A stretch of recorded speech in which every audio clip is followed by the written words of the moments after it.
Ayun mga idol 'no, so yung ituturo ko ngayon mga idol for this video, ipakita ko lang sa inyo mga idol kung paano magtanggal ng dark spots sa customer natin 'no mga idol. So kaya kasi mga idol 'pag hindi natin tinatanggal yung mga dark spot 'no, so kulang sa quality yung gawa natin. Kaya napakaimportanteng bagay mga idol na bigyan natin ng effort mga idol.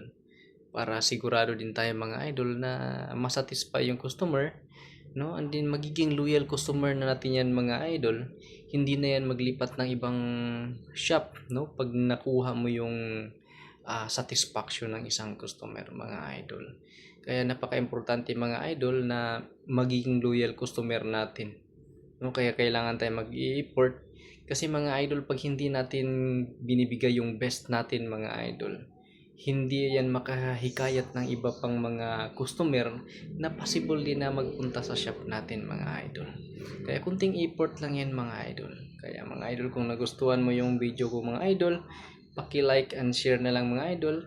And huwag kalimutang mag-subscribe for my channel. Thank you and God bless.